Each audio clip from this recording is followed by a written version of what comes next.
आने रब जी मखलूक ते रहम करे।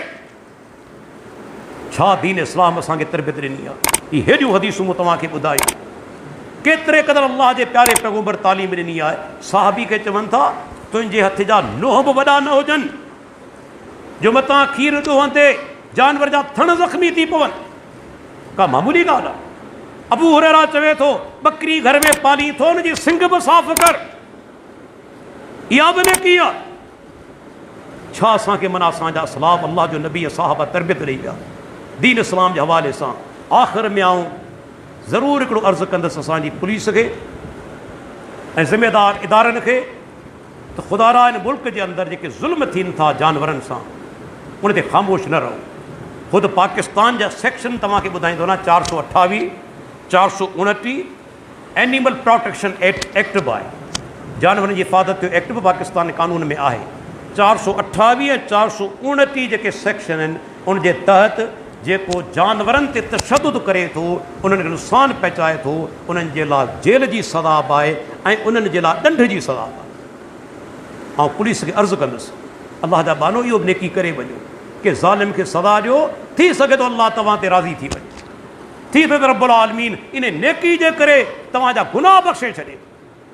जेके जानवरनि ते ज़ुल्म कनि था ॿधी उन्हनि खे जेल जे अंदरि हणो, ख़बर पवे उन्हनि खे तव्हां ज़िम्मेदार आहियो। अलाह तव्हांखे ताक़त ॾिनी आहे, तव्हांखे इक़्तिदार ॾिनो आहे, तव्हांखे इख़्तियार ॾिनो आहे। जेके माण्हू जानवरनि ते ज़ुल्म कनि था गिरफ़्तार करे उनखे जेल जे अंदरि हणो, उन्हनि ते ॾंढ बि हणो, उन्हनि खे जेल जे अंदरि मोकिलियो। रब राज़ी थी वियो इन अमल मज़ा। अलाह क़ादिर आहे तव्हां जूं ख़ताऊं माफ़ करे छॾे त मुंहिंजे हिन बाने खे मुंहिंजी मख़लूक जो अहसासु आहे।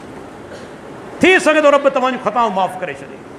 तंहिंजे करे केॾा ज़ुल्म असांजे मुआशिरे में थियनि पिया। थर जे अंदरि थियो, बदीन जे अंदरि थियो, सांगड़ जो, बल्कि हाणे ॿुधायूं इस्लामाबाद जे अंदरि हिकिड़े बदबख़्त ॿिली खे फाई ॾेई छॾी। बहरहाल इहा सुठी ॻाल्हि आहे, उन ज़ालिम खे गिरफ़्तार कयो वियो, जेल में हणियो वियो। त अलाह ताला असांजे हुक्मराननि खे तौफ़ीक़ ॾे अहिड़नि ज़ालिमनि खे गिरफ़्तार करे जेल जे अंदरि हणनि ऐं उन्हनि ते ॾंढ ऐं सज़ाऊं भारी रखनि तां त उन्हनि खे ख़बर पवे त अलाह जी मख़लूक ते ज़ुल्म करण खां सवली ॻाल्हि कोन्हे। त दोस्तो दीन इस्लाम अलाह जो पसंदीदा अज़ीम दीन आहे। उन असांजे लाइ केॾी रहनुमाई कई आहे ऐं रहनुमाई जो बुनियादु छा आहे? पंहिंजे दिलि जे अंदरि अलाह जी मख़लूक जे लाइ रहम पैदा करियो। रहम कंदो, यादि रखो रब तव्हांखे कॾहिं कोन छॾींदो।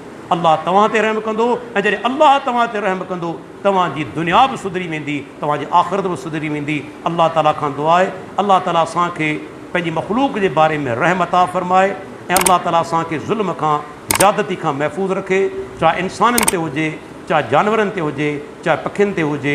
व आख़िरु दावाना अनिल हम्दुलिल्लाहि रब्बिल आलमीन।